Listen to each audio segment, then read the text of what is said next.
Hello guys, welcome to our YouTube channel. അപ്പം നമ്മളിന്ന് പോകുന്നത് ഹൊച്ചിമിൻ സിറ്റിയിലെ ഇൻഡിപെൻഡൻസ് പാലസിലേക്കാണ്. ഇപ്പോൾ സമയം 9:30 അപ്പം നമുക്ക് അങ്ങോട്ടേക്ക് പോയിട്ട് അവിടെ എങ്ങനെയാണെന്ന് നോക്കാം. അപ്പോൾ നമ്മൾ ഇൻഡിപെൻഡൻസ് പാലസിലേക്ക് എത്തി. ഇതാണ് ഇൻഡിപെൻഡൻസ് പാലസ്. ഇതിൻ്റെ ഫ്രണ്ട് വശം നല്ലൊരു പാർക്ക്, നല്ല മരങ്ങളെല്ലാം വെച്ച് ഒഴിപ്പിച്ചിട്ട് ഇരുന്നിട്ട് കുറച്ച് സമയം ചിലവഴിക്കാനും കാര്യങ്ങൾക്കായ പാർക്കുണ്ട്. പിന്നെ ഇതാണ് ഇൻഡിപെൻഡൻസ് പാലസിൻ്റെ ഫ്രണ്ട് ഭാഗം.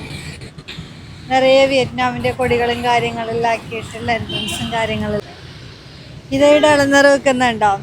ഇങ്ങനത്തെ ഒരു കാഴ്ച നമുക്ക് വിയറ്റ്നാമിൻ്റെ ഒരു ഇതായിട്ട് എവിടെ നോക്കിയാലും ഇങ്ങനത്തെ ഒരു കാഴ്ചയാണ് വിയറ്റ്നാമിൻ്റെ ഒരു ഇത് കാണുന്നത്. അപ്പം നമ്മൾ ടിക്കറ്റ് എടുക്കാൻ പോവാന്ന്. അപ്പോൾ പാലസിലേക്കുള്ള എൻട്രി ഫീ എന്ന് പറയുന്നത് ഒരാൾക്ക് 40,000 VND. ഇതാണ് കേട്ടോ ഇൻഡിപെൻഡൻസ് പാലസ്. ഇവിടെ ഫുള്ള് നല്ല തിരക്കുണ്ടെന്ന്. ഇവിടെ ടെറ്റ് ഹോളിഡേയുടെ ഭാഗമായിട്ട് എല്ലാവരും ഫോട്ടോഷൂട്ടും കാര്യങ്ങൾക്കും വന്നിട്ടാണ് ഉള്ളത്. എല്ലാവരും പൂക്കളും കാര്യങ്ങളൊക്കെ പിടിച്ച് ഫോട്ടോ ഒക്കെ എടുത്തുകൊണ്ടിരിക്കുന്നുണ്ട്. ഇതാണ് വിയറ്റ്നാമീസിൻ്റെ മെയിൻ ഡ്രസ്സ്. ഇങ്ങനത്തെ ആഘോഷങ്ങൾക്കൊക്കെ ഫോട്ടോയും കാര്യങ്ങളും എടുക്കുന്ന ഡ്രസ്സാണ്. നമ്മളുടെ ചുരിദാർ മെറ്റീരിയൽ ടൈപ്പ്. ഇതാണ് ഇവരുടെ ഫേമസ് ആയിട്ടുള്ള ഡ്രസ്സ്. അപ്പോൾ നമുക്ക് അകത്തേക്ക് പോയിട്ട് പാലസിൻ്റെ ഉള്ളിലത്തെ കാഴ്ചകൾ കാണാം. നല്ല തിരക്കുണ്ടെന്ന്, ഞായറാഴ്ച ആയതുകൊണ്ടാണ് തോന്നുന്നു.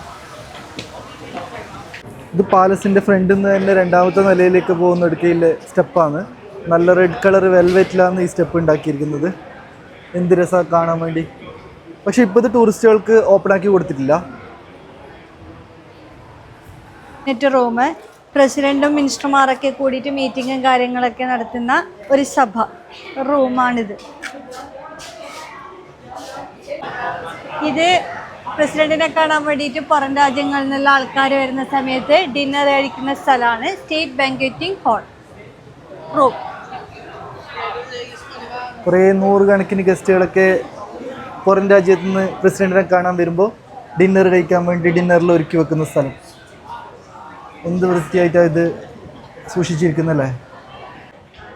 ഇതൊരു കോൺഫറൻസ് ഹാളാണ്. ഏകദേശം ഒരു 500 ഗസ്റ്റുകൾക്കെല്ലാം ഇരിക്കാൻ പറ്റുന്ന ഒരു റൂം. അവരുടെ മന്ത്രിസഭാ ക്യാബിനറ്റും കാര്യങ്ങളെല്ലാം ഉണ്ടാക്കുന്നതും രൂപീകരിക്കുന്നതെല്ലാം ഇവിടെ നിന്നാണ്. അതേപോലെ പ്രസിഡന്റിൻ്റെ 2 മണിക്കൂർ നീളുന്ന സ്പീച്ച്, റെസിഗ്നേഷൻ സ്പീച്ച് പ്രസിഡന്റ് ചെയ്തതൊക്കെ ഈ സഭയിൽ വെച്ചിട്ടാണ്.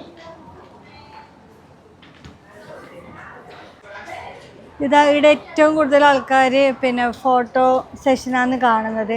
അത് ഇവിടുത്തെ ആൾക്കാർ തന്നെയാണ് മെയിനായിട്ട് ഫുൾ മേക്കപ്പ് എല്ലാം ചെയ്തിട്ട് വന്നിട്ട്. അത് ഈ ടെറ്റ് ഹോളിഡേയുടെ ഭാഗമായിട്ടാണ് അധികവും ഈ ഫോട്ടോ സെഷൻ നടക്കുന്നത്. പൂക്കളെല്ലാം കയ്യിൽ പിടിച്ചിട്ട് വളരെ ഫോട്ടോ പോസ്റ്റെല്ലാം കാര്യങ്ങളെല്ലാം കണ്ടാം.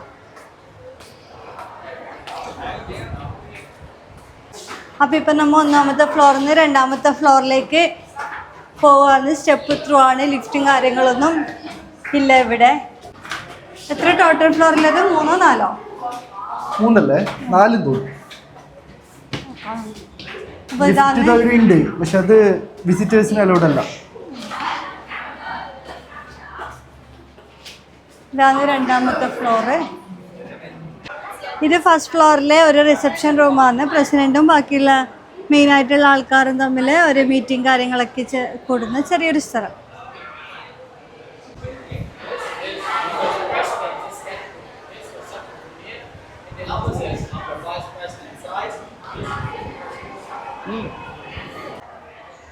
ഇത് വൈസ് പ്രസിഡന്റിൻ്റെ റിസപ്ഷൻ റൂമാണ്.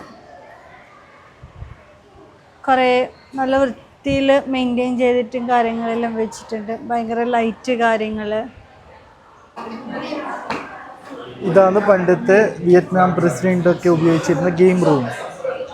കുറേ എന്തെല്ലോ ഗെയിം ആക്ടിവിറ്റീസ് എല്ലാം ഈ റൂമിൽ പ്ലേസ് ചെയ്തിട്ടുണ്ട്. എന്ത് തരം ഗെയിമാണെന്ന് നമുക്കറിയില്ല, പക്ഷെ കുറേ ഗെയിമൊക്കെ ഇവിടെ കാണുന്നുണ്ട്. അങ്ങ് അപ്പുറം നോക്കിയാൽ ഒരു ഫോണും കാര്യങ്ങളൊക്കെ വെച്ചിട്ട്. ഇതൊരു നാടകം റൂം അല്ലെങ്കിൽ സിനിമ റൂം, അങ്ങനെയുള്ള ആക്ടിവിറ്റിക്കും കാര്യങ്ങൾക്കൊക്കെ ഇവർ ഉപയോഗിച്ച കുറേ കസേരകൾ, മോണിറ്റർ കാര്യങ്ങൾ അതെല്ലാം പ്ലേസ് ചെയ്തിട്ടുണ്ട്. പ്രൊജക്ടർ കാര്യങ്ങൾ. അപ്പോൾ അവരെന്തെങ്കിലും പ്രത്യേകിച്ച് എന്തെങ്കിലും സിനിമയോ അങ്ങനെയുള്ള കാര്യങ്ങളൊക്കെ കാണുന്ന റൂമാണിത്. ഇതെന്ന് പറഞ്ഞാൽ പ്രസിഡൻറ്റിൻ്റെ വൈഫ് മറ്റ് രാജ്യത്തു നിന്ന് വരുന്ന പ്രസിഡൻറ്റ് അങ്ങനത്തെ മെയിൻ ആൾക്കാരുടെ വൈഫുമാരുമായിട്ട് ഇത് ലഞ്ച് കഴിക്കുന്നത്, ട്രീറ്റ് കൊടുക്കുന്നത്, അങ്ങനത്തെ ഒരു സ്പേസാണിത്. വളരെ കളർഫുള്ളായിട്ട് നല്ല രീതിയിൽ ചുമരും കാര്യങ്ങളെല്ലാം അറേഞ്ച് ചെയ്തിട്ടുണ്ട്. പിന്നെ ചെറിയൊരു ഡൈനിങ് സെറ്റും കാര്യങ്ങളൊക്കെ ഇവിടെ റെഡിയാക്കി വെച്ചിട്ടുണ്ട്. ഇതാണ് പാലസിൻ്റെ 3rd ഫ്ലോറിൽ നിന്ന് നമുക്ക് കിട്ടുന്ന വ്യൂ എന്ന് പറയുന്നത്. താഴോട്ട് നോക്കിയാൽ ഏടെയും ഫോട്ടോഷൂട്ട് തന്നെയാണ് ടെറ്റിൻ്റെ ഭാഗമായിട്ട്. അടുത്ത ആഴ്ചയാണ് ഇവിടെ ടെറ്റ് വരുന്നത്. നമ്മൾ ന്യൂ ഇയർ ആഘോഷം അത് തന്നെയാണ്. അതായത് ഒരു കൊല്ലം കഴിഞ്ഞിട്ട് പുതിയത് തുടങ്ങുന്നത്. വിയറ്റ്നാമിൽ ടെറ്റ് ഹോളിഡേ എന്നാണ് പറയുന്നത്. ഇതാണ് പ്രസിഡന്റിന്റെ ഫാമിലീസ് ഒക്കെ ഉപയോഗിക്കുന്ന ലൈബ്രറി. ഫുൾ ബുക്സ് എല്ലാം നിറച്ചിട്ട് ഉണ്ട്. ഇത് ഫുള്ള് വിയറ്റ്നാമീസ് ലാംഗ്വേജിലുള്ള ബുക്സ് ആയിരിക്കും.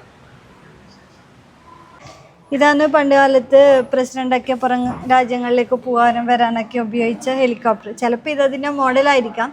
അന്ന് ഇവിടെ ഇറങ്ങിയിട്ടുണ്ടോ, ഹെലികോപ്റ്റർ ഇറങ്ങിയിട്ടുണ്ടോ ഇല്ലയോ എന്നുള്ളത് നമുക്ക് കൺഫേം അറിയില്ല. ഇതാണ് ഈ പാലസിൻ്റെ ഏറ്റവും ടോപ്പ് ഫ്ലോർ ആയിട്ട് വരുന്നത്. നല്ല വിയറ്റ്നാമിൻ്റെ ഒരു കൊടിയെല്ലാം ഇങ്ങനെ കാറ്റത്ത് പാറുന്നുണ്ട്. നല്ല വ്യൂ അല്ലേ?